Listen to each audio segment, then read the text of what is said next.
요즘 주식 시장은 사실은 우리 일반 투자자분들에게 그야말로 당혹스럽고 약간 공포스러운 이런 상황인데 이 모든 원인을 살펴보면 우리가 좀 그런 것 같아요. 주식 투자를 하면 아니 내가 이런 것까지 알아야 되나? 아니 나는 그냥 뭐 주식 예를 들면 우리가 흔히 뭐 삼성전자나 뭐 현대차나 네이버 카카오라든지 뭐 그냥 SK 뭐 이런 대기업에 내가 주식을 투자했을 뿐인데 아니 너무 우리가 생각해야 되는 것들이 굉장히 많거든요. 최근 같은 경우에 여러 가지 상황에서 굉장히 힘든 이유가 뭐냐면 결국은 우리가 이 주식 시장의 모든 베이스는 돈으로 시작이 되는 건데 돈 자체가 항상 변하거든요. 근데 보통은 그걸 잘 인식을 못해요. 아니 돈이 언제 움직이나 코인 시장이라든지 주식 시장이 움직이는 거지 돈이 언제 움직이나 이런 생각을 하시는데 실제로 돈이 굉장히 뭐랄까 상징성이 있고 그 다음에 또 신뢰가 기반이 되는 건데 그 상징성과 신뢰가 흔들리게 되면 경제 베이스가 돈이기 때문에 그냥 전체 시장이 이제 다 흔들리게 되는데 지금 같은 경우에 이제 우리가 이 충격과 이 당혹스러움의 모든 원인이 어디서 나오냐면 저는 당연히 이제 기축통화를 관리하는 연준이 너무 좀 방심을 하거나 약간 안일하게 통화량 관리를 하지 않았나라는 생각이 들고요. 이거는 저희가 당당하게 말할 수 있습니다. 왜냐하면은 어제 보니까 소비자 물가 지수가 9% 넘었어. 9%가 넘었는데 네. 여러분 지금 이 상황은 어떤 전문가도 미래를 예측할 수 없다 생각해요. 왜냐하면은 1980년대 이후에 소비자 물가 지수가 9%가 난 이 상황은 없습니다. 없어요. 저는 지금 20년 동안 주식 투자를 했지만 소비자 물가 지수가 9%라는 수치는 한 번도 들어본 적이 없고 실제로 그 전에 최대로 소비자 물가 지수가 높았을 때가 언제냐면 서브프라임 터지기 직전 있잖아요. 네. 그때 막 중국이 갑자기 뭐 베이징과 상하이가 막 허허벌판에서 막 건물이 확 올라가고 유가가 상승하면서 그때 이제 전체적으로 양적인 성장이 굉장히 극대화될 때가 그때가 물가 성장률이 그러니까 소비자 물가 지수가 6%가 최대였거든요. 근데 지금 9%잖아요. 그럼 9%가 된다는 거는 그냥 우리가 단순하게만 생각해 보면 소비자 물가 지수가 9%인데 이 수준대로 계속 진행이 된다고 하면 한마디로 물가가 9%씩 올라가는 거잖아요. 화폐는 내 돈은 늘어나지 않는데 물가가 올라가니까 상대적으로 화폐 값어치가 급격하게 맞아요. 줄어든다는 거잖아요. 그거를 그렇게 생각할 수도 있나요? 그 72의 법칙 예. 그거가 이제 9% 적용하면 8년 예. 8년이면 절반 되는 거네요. 1억이 5천만 원 되는 건가요? 저는 그 상황이 10%가 되면은 이제 기대 인플레이션이라고 하거든요. 사람들이 만약에 실제로 9%나 10%가 유지가 되면은 사람들이 쏠림이 어디로 이동이 된다고 하면은 계속 오르네? 계속 오르네? 이렇게 되면은 그게 웅 이사님 말씀하신 대로 8년이 아니라 더 빨라지는구나. 이게 가속도가 붙어서 와. 순식간에 더 커질 수가 있기 때문에 그럼 지금 소비자 물가 지수가 9%까지 올라간 이 상황에서 이 지금 미국의 기대 인플레이션도 엄청 높대요. 그러니까 사람들이 다 물가 계속 올라가는 거 아니냐. 이렇게 돼야 되는 상황이기 때문에 그럼 어떻게 되면 찬물을 여기다가 기대 인플레이션을 확 꺾어줘야 되거든요. 근데 그게 쉽지가 않다는 거죠. 왜냐면은 물가를 이제 잡기 위해서는 사실은 금리를 올려야 되는데 금리를 올리게 되면은 또 여러 가지 상황들이 굉장히 이제 이자 비용이 굉장히 증가하기 때문에 어려운 상황이 많이 발생하잖아요. 그래서 지금 같은 경우에는 주식이나 우리가 뭐 주식 시장이 하락한다라고 생각하지 않으셨으면 좋겠어요. 왜냐하면 그러면은 내가 주식 투자를 왜 했지? 내가 주식 투자를 잘못했나? 이렇게 자책을 하거나 뭔가 되게 좀 슬플 수 있잖아요. 근데 그게 아니라 지금은 기축통화를 관리를 잘 못했기 때문에 지금 너무 또 재밌는 게 뭐냐면 난 연준도 요즘에 약간 이렇게 왜 저러나 약간 이런 생각이 뭐냐면 지금 소비자 물가 지수가 9%잖아요. 이걸 2%로 떨어뜨리고 싶대요. 그럼 어떻게 해야 돼요? 그럼 반의 반으로 떨어뜨려야 되는 거잖아요. 엄청나게 올려야 되나요? 금리를? 그러니까 상상이 안 가. 이걸 도대체 어떻게 기대 인플레이션을 꺾고 소비자 물가 지수를 2%까지 낮출 수 있나 이런 생각이 너무 당혹스럽더라고요. 그러면 지금 우리가 이 힘든 상황이 뭐냐면 연준이 금리를 공격적으로 지금 올리고 있잖아요. 저번에 자이언트 스텝이라고 해서 0.75를 올렸거든요. 근데도 안 꺾였어요. 그럼 지금 9%까지 올라갔거든요. 그러면은 어떻게 하면 돼야 될까요? 거의 거기에 준하는 것보다 이상. 그러니까 지금 그래서 1%를 올려야 되니 많이 이런 얘기가 나오기 시작하거든요. 그럼 1%를 만약에 올린다. 이렇게 되면은 한마디로 총 유동성이 줄어들게 되고, 유동성이 줄어들게 된다는 거는 수요가 감소하게 되고, 수요가 감소한다는 거는 뭔지 한마디로 돈이 줄어드는 거고, 돈이 줄어든다는 거는 사람들이 돈을 쓸 수 없게 되는 거잖아요. 그러면은 이 상황에서는 당연히 투자도 위축되고 소비도 위축되고 이런 상황이기 때문에 전체 모든 자산 시장, 그러니까 코인, 주식, 부동산 모든 것들이 지금 하락하고 있는 약간 그런 상황인데, 참 투자자 입장에서는 당혹스러울 수밖에 없는 게 최근에 삼성전자 같은 경우에도 1, 2분기 실적이 굉장히 좋았거든요. 보통 삼성전자를 투자할 때 우리가 실적이 좋고 성장성이 있다. 그게 이제 베이스잖아요. 보통 상식적인 선에서 실적이 좋으면 당연히 주식도 올라가야지 정상이라고 생각하는데, 실제로 수익이 좋았지만 굉장한 어떤 유동성이 너무 많이 풀려서 이것들을 전체적으로 이제 줄여야 되기 때문에 이러한 큰 어려움이 있지 않나라고 생각합니다. 그래서 지금 모든 이 상황은 코로나 상황이 발생했을 때 이것들을 극복하기 위해서 저금리에다가 양적 완화 정책, 그리고 경기 부양책, 그다음 코로나 지원금, 특히나 미국 같은 경우는 굉장히 공격적으로 했죠. 1인당 굉장히 이제 그 지원 금액도 컸고요. 그래서 이제 그런 것들이 지금 부메랑으로 되돌아와서 연준도 사실은 물가 상승을 예상은 했겠지만 이 정도까지라고는 아마 예상 못했을 것 같아요. 이게 참 경제가 심리적인 면도 굉장히 크기 때문에 잘 할 수는 없지만 좀 아쉬운 거는 미리미리 좀 눌러줬으면 이런 사태까지는 나오지 않았을 텐데, 지금 소비자 물가지수가 9%나 되는 이 상황은 그 어떤 전문가도, 지금 30년 전문가도 그냥 당혹스러운, 이게 뭔가 약간 그럴 수 있는 상황이라 생각합니다. 그러니까 이 물가 이슈가 벌써 한두 달 전부터 그 피크 아웃이라고 이미 얘기했던 것 같은데 그 후로 계속 오르네요. 그러니까 이게 안 먹힌다는 거죠. 저는 연준이 어떻게 이제 생각을 들었냐면, 물가를 낮춰야 되잖아요. 물가를 낮추기 위해서 제일 먼저 해야 되는 건 뭐냐면은 이제 공포를 조성하는 거예요. 이제 협박. 왜냐면 시장한테 지금 버블이 크니까 줄여라. 심지어 연준 의장이 나와서 이렇게 말씀하셨습니다. 집을 사지 마라. 집을 사지 마라. 이렇게 연준 의장께서 직접 말씀하셨어요. 그러니까 그만큼 이 심리를 떨어뜨리고 싶은데, 그러니까 공포심을 주면서 시장이 계속 침체나 공포를 얘기하면서 시장을 유동성을 축소시키고 마지막으로 이제 금리를 올리겠죠. 이런 것들이 이제 단계적으로 하는데, 문제는 이제 돌아가는 상황을 보니까 겁을 주는 게 안 먹히는 것 같아요. 사람들이 저러다 좀 말겠지. 약간 지금 그런 상황이라서 야, 지금은 진짜 이걸 어떻게 해서 소비자 물가지수가 9%인데 다시 2%까지 떨어뜨릴 수 있을까? 굉장히 힘든 상황인 것 같아요. 약간 그런 상황. 그래서 지금은 이제 주식 시장의 상황이 아니라 총 유동성, 그러니까 기축 통화의 어떤 문제다. 약간 우리가 그렇게 생각하면 좋을 것 같아요.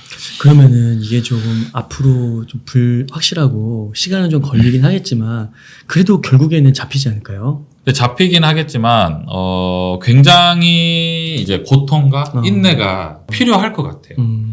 많은 이제 총 수요를 떨어뜨리면서 물가를 어떻게 해서든지 간에 이제 잡아야 되는 증시라는 측면뿐만 아니라, 우리가 처음에 유동성 값어치가 가장 높은 게 사실은 코인 시장이거든요. 왜냐하면 주식 시장하고 비교를 했을 때 코인 시장 같은 경우에는 일단 24시간 거래를 할 수 있고 쉬는 날이 없잖아요.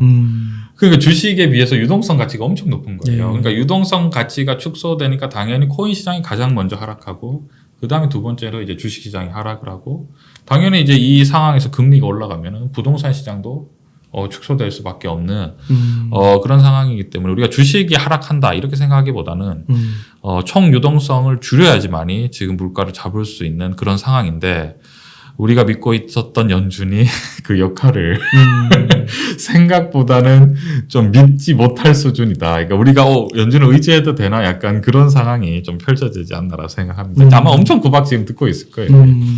그러면은 이제 주영 쌤이 예. 보통 이제 주식을 좀 얘기는 하지만 예? 부동산도 한번 출렁임이 있어야 예. 뭔가 이제 유동성 문제가 어느 정도는 갈 때까지 갔다 그렇게 보는 측면도 있을까요? 근데 부동산 같은 경우에는 사실은 우리가 성장주라고 굳이 이제 비교를 하면 성장주를 비교를 하면 매출과 영업이익이 굳이 나오지 않더라도 장이 좋을 때는 이렇게 얘기해요. 아니 도대체 수익과 주가가 무슨 상관이냐.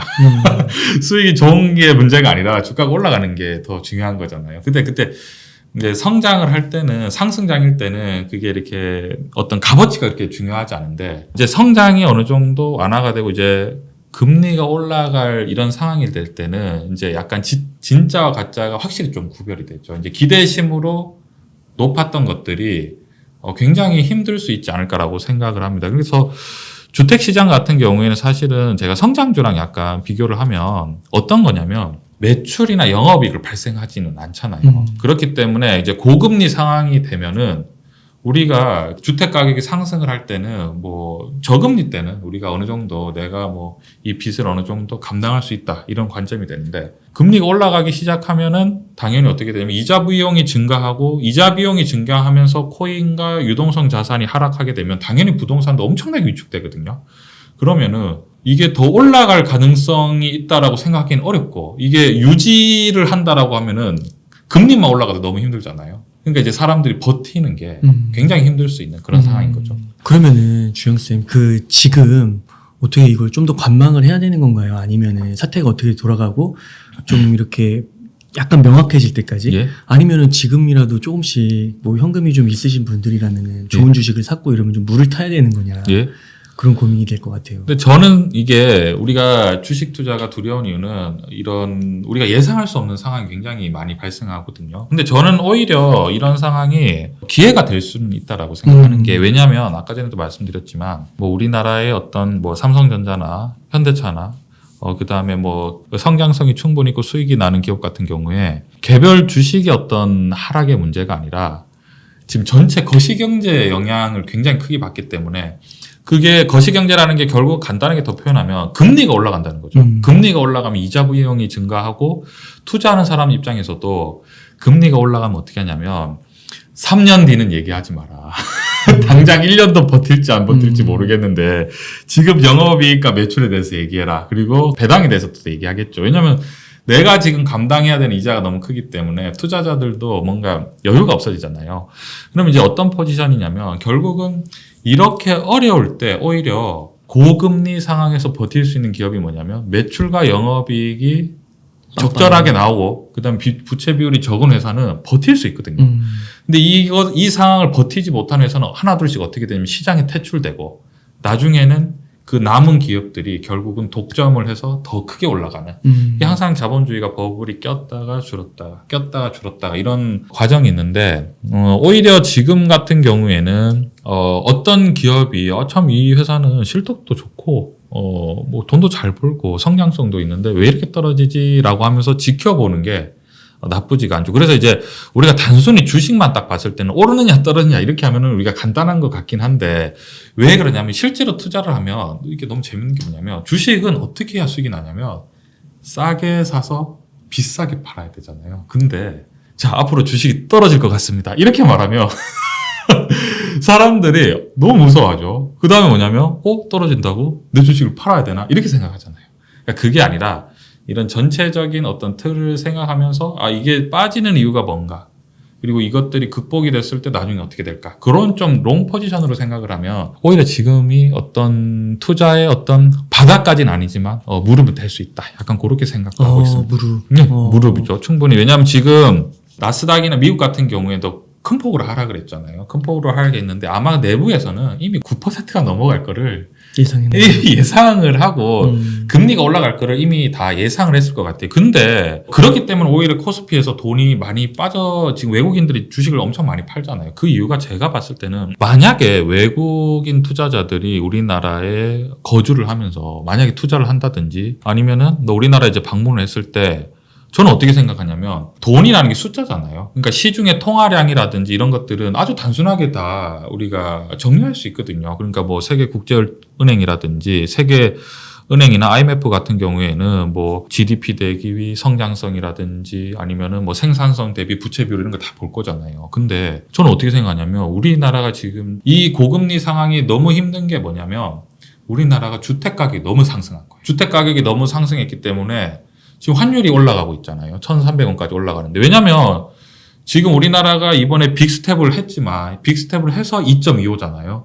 근데 지금 미국이 1.75거든요. 근데 지금 소비자 물가 지수가 안 잡혀서 1%까지 더 올라갈 수도 있는 상황이잖아요. 한꺼번에 1%로 확 올려버릴 수도 있잖아요. 그러면 순식간에 얼마가 되냐면 2.75가 되는데 또 우리나라랑 역전이 되잖아요. 그러면은 외국인 투자자 입장에서는 원화랑 달러가 있으면 당연히 미국으로 가는 게 당연한데 그럼 여기서 간단한 게 뭐냐면 돈이 환율을 낮추기 위해서는 너무 단순하게 생각하면 금리를 올리면 돼요. 금리를 올리면 되는데 안다는 거죠. 뭘 아냐면 우리나라가 지금 OECD국에서 가계대출이 1인데 문제는 뭐냐면 그 가계대출이 대부분이 부동산, 특히나 부동산 중에서도 상업성 부동산이 아니라 단순 주택이잖아요. 사실 아파트나 이런 것들이 너무 큰 폭으로 상승을 했으니까 금리를 올리면 어떻게 되죠? 코스피 같은 경우에는 지금 금리를 올라가면은 엄청나게 힘들 수 있다. 그러니까 주식이 떨어진다고 해서 받아줄 물량이 있는 게 아니라 엄청나게 힘들 수 있다. 라고 충분히 생각할 수도 있다는 거죠. 그래서 일단은 소나기는 피하자.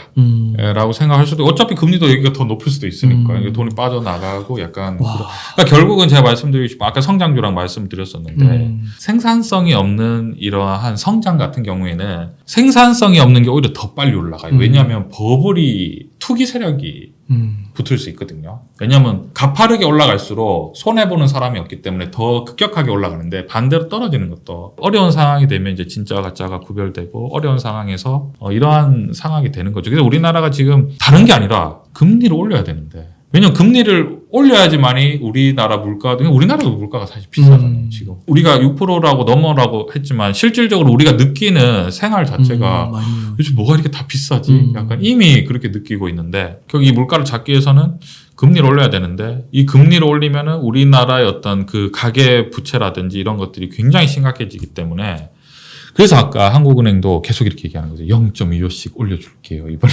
빅스텝은 좀 생각해 보겠습니다. 라고 말했지만 막상 미국이 1% 올리면은 환율이 만약에 더 올라가면 어떡해요? 그러면은 수입할 때 비싸지잖아요. 수입할 때 비싸지면은 우리는 물가가 더 올라가잖아요. 환율이 올랐을 때 이익을 볼 수 있는 기업을 시가총액 상위에서 살펴보면은 수입할 때 비싸게 수입하더라도 팔 때 적절하게 팔 수 있는 거는 한마디로 브랜드 있는 제품밖에 없거든요.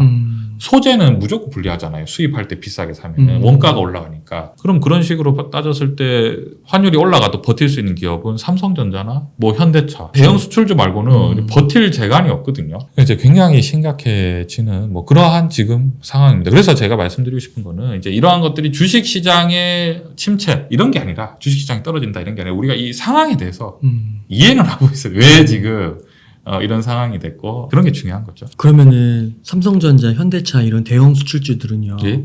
좀 이 시기에 사 모아가는 것도 괜찮다고 보시는 건가요? 사 모아가는 거는 나쁘지 않은데 문제는 뭐냐면 지금 같은 경우에는 금리가 계속해서 올라가야 되는 상황이고 실제로 물가가 아직 잡혔다는 그런 뚜렷한 것들이 보이지 않기 때문에 천천히 최대한 한 줄씩 최대한 왜냐하면 근데 이게 제가 왜 조금씩 사라고 하냐면 저는 이제 투자를 늘 하기 때문에 그 투자 심리를 제 스스로 생각해 보면 주식을 내가 어떤 좋은 주식을 샀다. 그러니까 내가 생각할 때 뭐 좋은 예를 들어서 삼성전자나 뭐 삼성 SDI 같은 전기차 아니면은 뭐 플랫폼 네이버 카카오라든지 아니면 현대차라든지 뭐 아니면 그 외에 뭐 좀 좋은 주식을 샀다라고 해도 주식을 만약에 내가 조금씩이라도 안 사고 가만히 지켜보잖아요. 그럼 어떤 생각만 드냐면 떨어진다는 생각밖에 안 들어요.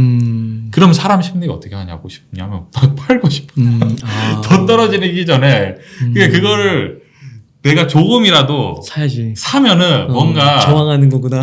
이제 저항하는 느낌도 있고 뭔가 그래도 나는 어려움을 결국 이겨내고 뭐 지금 금리가 올라가고 뭐 이런 상황이 정리가 되면은 다시 본전이 당연히 이제 그러니까 계좌를 보면서 지금은 비록 이제 힘들지만 올라갈 수 있다 이런 희망이 있는데 아예 외면해 버리면은 뭔가 이게 멘탈이 굉장히 힘들거든요. 제가 그걸 알기 때문에 한두 주식이라도 꾸준히 좀 샀으면 좋겠다. 너무 공감돼요. 예. 진짜 그 주식시장이 왜 심리가 80인지 90인지 거의 심리가 90%. 지금 말씀하시는 예. 게 그게 한 주씩이라도 사야 되는 이유. 맞습니다. 그래야 진짜. 그걸 버틸 수 있거든요.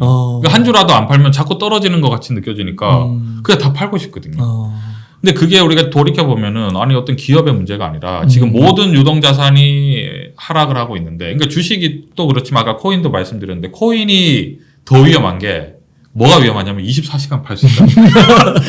파는 게 어렵지도 않아. 그냥 클릭 한 번이면 끝이에요. 그냥 전량 매도 끝. 그렇잖아요. 그 주식도 주식을 안 사고 가만히 보고 있다 보면 요즘 뉴스 같은 경우에 보면은 금리가 올라간다, 뭐 물가가 최고다, 뭐 경기 침체가 오고, 뭐 IMF에서는 앞으로 침체가 몇 % 이렇게 가만히 듣다 보면 어느 순간 뭐에 홀린 듯이 팔아버리거든요. 그런 게 이제 늘 반복이죠. 그러니까 결국 주식을 싸게 사서 비싸게 팔아야 되는데 항상 비싸게 사서 싸게 팔아버리는 거죠.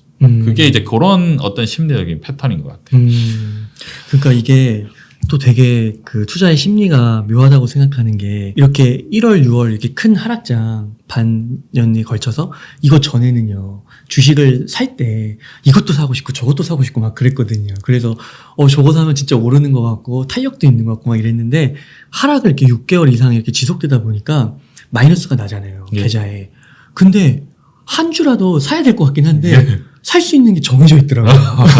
맞습니다. 함부로 못 사겠더라고요. 예, 예. 근데 지금 말씀하신 약간 이제 삼성전자 같은 거는 살 수 있겠더라고요. 예. 그런 대형 수출주는. 예. 와, 근데 이거는 그 전에는 되게 사고 싶었던 거고 막 이렇게 좀 따라붙고 싶어도 근데 못 사겠더라고요. 아, 그럴 수 있죠. 왜냐하면 지금 심리가 완전히 얼어붙어 버리니까 삼성전자를 투자한다는 거는 이런 거죠. 이 코스피 상장 회사 중에서 마지막까지 버틸 수 있는 마지막까지 버틸 수 있는 기업은 뭔가 최악을 자꾸 생각을 하게 되니까 그런 것 같습니다. 네.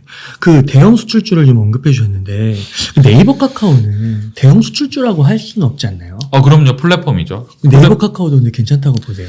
근데 네이버 카카오 같은 경우에는 어떤 느낌이냐면 우리가 시장을 갔을 때 맞지? 어떤 느낌이냐면 우리가 성장주로 봤을 때 결국은 지금은 위기니까 이제 우리가 하락폭이 깊은데 만약에 상황이 조금만 안정화되면은 왜냐면 우리가 누구든지 지금 스마트폰을 거의 뭐 분신처럼 들고 다니고 스마트폰을 늘 이용하기 때문에 결국은 업종 중에서 가장 성장성 있는 어떤 것들을 산업을 찾아내라고 하면 플랫폼일 수밖에 없는 상황이거든요.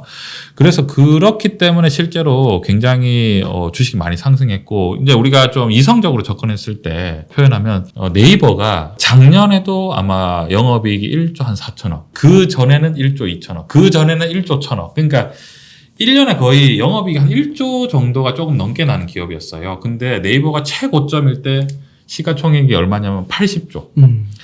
근데 지금 네이버가 반토막이 났거든요. 근데 지금이 얼마냐면 40조예요.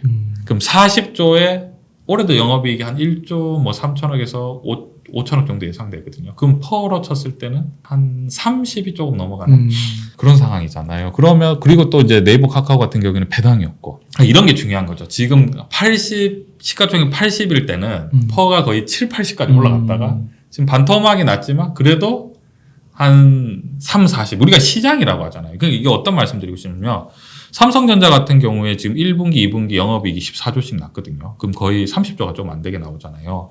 지금 삼성전자 같은 경우에는 시가총액이 한 350조 수준이거든요. 350조 정도 되니까 올해 영업이익이 삼성전자가 만약에 뭐 50조는 넘을 것 같고 왜냐하면 1, 2분기에 이미 30조가 났기 때문에 뭐 한 60조는 안 되더라도 만약 50대 후반이라고 쳤을 때 그럼 시가총액 대비 영업이익률이 한 6배? 어때요? 삼성전자는 6배인데 네이버는 지금 30배예요. 어떻게 해야 될까? 전 삼성전자가 너무 싸 보이는데. 그런 관점인 거죠. 그러니까 우리가 네이버 카카오를 접근할 때도 이게 시장에서 물건을 고르듯이 이 뭐 사과와 뭐 배와 뭐 딸기와 이런 게 있잖아요. 가성비를 우리가 따지고. 생각을 해야 되는데 이제 문제는 우리가 이런 단순히 시장하고 약간 다른 게 뭐냐면 우리가 사과나 배나 딸기는 고르기가 쉬워요. 왜냐하면은 내가 사서 소비를 하잖아요. 근데 주식은 어떻게 해야 되냐면 내가 사서 다시 되판다 생각해야 되잖아요. 그러니까 뭐냐면 성장할 때는 내가 이 주식이 비싸고 안 비싸고 중요한 게 아니에요. 내가 이 사과가 이 한 박스가 3만 원인지 30만 원인지 100만 원인지 중요하지 않아요. 뭐가 중요하냐면 내가 이걸 3만 원에 사서 5만 원에 팔 수 있나? 음. 아니면 내가 이 사과 한 박스를 100만 원에 사서 120만 원에 팔 수 있나? 라는, 왜냐면 그때 상승할 때는 성장주라든지 관심 있는 주식들이 더 빨리 올라갈 것 같잖아요. 그러니까 실적준, 여기는 가격은 적절하지만 내가 이걸 5만 원에 사서 5만 5천 원에 팔 수 있나? 약간 그런 느낌이 들잖아요. 그래서 이게 어떤 주식 시장은 내가 굉장히 어려운 이유가 뭐냐면 내가 물건을 고르는 게 아니라 물건을 고른 다음에 다시 되팔아야 되거든요. 그러니까 그런 게 엄청난 함정인 것 같아요. 그러니까 그때 당시에는 성장할 때는 왜 비싸도 과감하게 사냐면 이게 더 올라갈 것 같으니까. 그런 관점인 것 같아요. 그러니까 뭐 카카오는 거의 100까지 올라갔잖아요. 예, 그렇죠. 거의 시가총액이 카카오 같은 경우에는 네이버의 지금 영업이익이 한 반 정도 나거든요. 올해 영업이익이 카카오 같은 경우에는 한 1조 정도 예상이 되긴 하는데요. 카카오도 가장 높게 올라갔을 때 시가총액이 70조. 지금은 고점 대비 한 60% 정도 하락해서 시가총액이 30조거든요. 현대차 같은 경우에도 올해 실적이 굉장히 좋거든요. 현대차나 삼성전자나 거의 이제 한 6배, 그러니까 시가총액 대비 영업이익이 한 6, 7배 수준이고, 근데 카카오 같은 경우는 아직도 만약에 영업이 1조가 낸다고 하면 시가총액이 30조잖아요. 그러니까 30배.